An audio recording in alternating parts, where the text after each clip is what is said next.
Commission తినొచ్చు.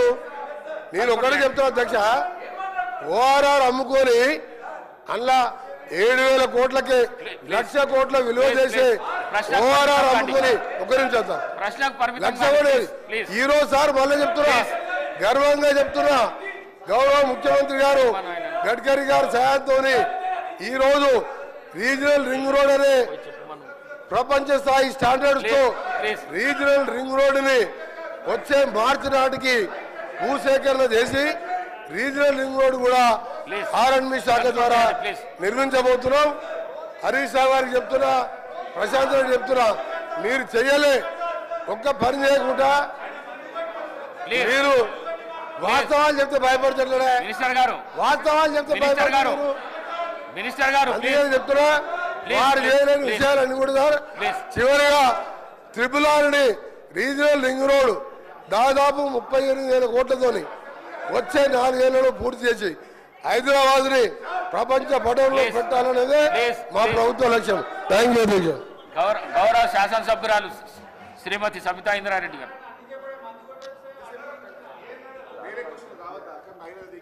అధ్యక్ష ధన్యవాదాలు మైక్ ఇచ్చినందుకు. అధ్యక్ష లాస్ట్ అసెంబ్లీలో అసలు నాకు మైక్ ఇవ్వనన్నారు, అసలు మొత్తం 4 సంవత్సరాలు ఇవ్వరేమనుకున్నాను, ఇచ్చినందుకు ధన్యవాదాలు అధ్యక్ష. అధ్యక్ష ఈరోజు గౌరవ మంత్రి గారు సమాధానం చెప్తూ కామారెడ్డి జాతీయ రహదారి గురించి, కరీంనగర్ కామారెడ్డి ఎల్లారెడ్డి గురించి అడిగారు అధ్యక్ష. కానీ దాని తర్వాత ఇక అన్ని గౌరవ మంత్రివర్యులు అన్ని వివరించి చెప్పారు. కానీ ఒకటి, మీరు పోతున్న రోడ్డు కానీ నేను పోతున్న రోడ్డు కానీ ముఖ్యమంత్రి గారు పోతున్న రోడ్డు కానీ Bijapur to Hyderabad to Bijapur road అధ్యక్ష. మొన్నగూడ నుండి బీజాపూర్ వరకు కంప్లీట్ అయింది. ఈ రోడ్ కూడా శాంక్షన్ వచ్చి 2 సంవత్సరాలు అయిపోయింది. ఎన్నికల కన్నా ముందే ల్యాండ్ అక్విజిషన్ 1,300 కోట్లు పెట్టి ల్యాండ్ అక్విజిషన్ కూడా కంప్లీట్ చేస్తున్నాం. గౌరవ మంత్రి గారు ఇప్పుడు వచ్చినాక ఏదో ల్యాండ్ అక్విజిషన్ చేసినామని చెప్తున్నారు, అది కరెక్ట్ కాదనేది మీ ద్వారా గౌరవ మంత్రి గారికి చెప్తున్నాను. వాళ్ళ అధికారులు తప్పుడు సంకేతాలు ఇచ్చి తప్పుడు సమాచారం ఇచ్చి ఉంటారు అధ్యక్ష. 1,300 కోట్లు పెట్టి అప్పుడే ల్యాండ్ అక్విజిషన్ చేస్తున్నాం. కానీ ఎందుకు ఆగింది అనేది, అక్కడ ఎంతమంది ప్రాణాలు పోతున్నాయని మనందరికీ తెలుసు అధ్యక్ష. 2 రోజులకు ఒక యాక్సిడెంట్ అవుతుంది, ఎంతమంది ప్రాణాలు పోతున్నాయి. ఎన్జిటీలో కేసు వేసిండ్రు అధ్యక్ష. ఎన్జిటీలో కేసు వేసినప్పుడు అధికారులు కరెక్ట్ అని ఇన్ఫర్మేషన్ ఇచ్చి దాన్ని స్టే వెకేట్ చేయించాలి అధ్యక్ష. మొన్న 13th రోజు ఎన్జిటీలో కేసు ఉండింది, ఆ స్టే వెకేట్ అయ్యిందా, నిజంగా రోడ్ మీరు స్టార్ట్ చేస్తున్నారా, వర్క్ స్టార్ట్ అయిందా, ఆ క్లారిఫికేషన్ కావాలి అధ్యక్ష. ఎందుకంటే ఊరికే చెప్పడం కాదు అధ్యక్ష. 13th రోజు కేసు ఉండింది, అది వెకేట్ చేశారా, వెకేట్ చేస్తే ఎప్పటి నుండి స్టార్ట్ చేస్తున్నారు, వెకేట్ అయ్యిందా అనేది మీరు చెప్పండి అధ్యక్ష.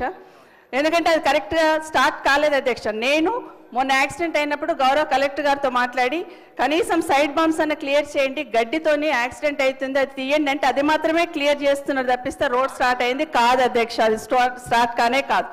ఒకవేళ నిజంగానే చెట్లు తొలగించడానికి ఇబ్బంది ఉందన్నప్పుడు చెట్లు లేని దగ్గరన్నా రోడ్డు చేస్తామనన్నా క్లారిఫికేషన్ తీసుకొని ఎన్జిటి దగ్గర పర్మిషన్ తీసుకొని స్టార్ట్ చేయాలి అధ్యక్ష. మీకు తెలుసు అధ్యక్ష ఎన్ని యాక్సిడెంట్లు అవుతున్నాయి, దయచేసి ఆ రోడ్ మీద క్లారిఫికేషన్ అని గౌరవ మంత్రి గారిని కోరుతా ఉన్నాను అధ్యక్ష. ఇది ఒక్కటే ప్రశ్నకు పరిమితం అయి జవాబు చెప్పండి సభ్యురాలు ప్లీజ్. అంటే సార్ ఎప్పుడు కూడా హౌస్ ద్వారా మీ ద్వారా హౌస్ ద్వారా ప్రజలను మిస్గైడ్ చేయొద్దు. ప్రాజెక్ట్ కాస్ట్ ఈజ్ 800 కోట్లు, ల్యాండ్ ఎక్విజిషన్కు 1,300 కోట్లు వాళ్ళ ప్రభుత్వంలో చెల్లించిన అధ్యక్ష. నిజంగా చెప్పడానికన్నా 130 కోట్లు ల్యాండ్ ఎక్విజిషన్ పే చేసిండు, అప్పటికి అపాయింటెడ్ డేట్ రాలేదు, ఎన్జిటీలో స్టే ఉన్నది, స్టే మన వెకేట్ చేపించి స్టే వెకేట్ చేపించి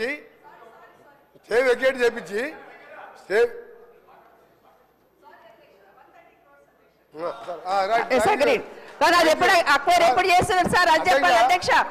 అధ్యక్ష మీ ద్వారా ఒకటి అడుగుతున్నా, బిఫోర్ ఎలక్షన్స్ ల్యాండ్ అక్విజిషన్ చేసినాం కదా అధ్యక్ష, అది నేను క్లారిఫికేషన్ అడుగుతున్నాను.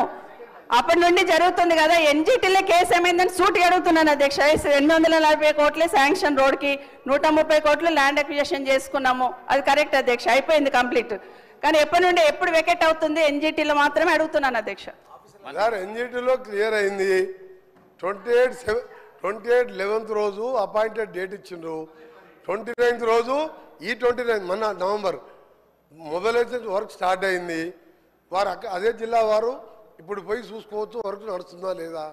మీరు ఎప్పుడు కూడా వాస్తవాలు ఒప్పుకోవాలి. గట్కేసర్ ఫ్లైఓవర్ 7 ఏళ్ళు అయింది. మీ సంగతి చెప్పాలంటే ఒక రోజంతా పడుతుంది అధ్యక్ష, ఒక రోజంతా పడుతుంది, అన్ని అబద్ధాలే.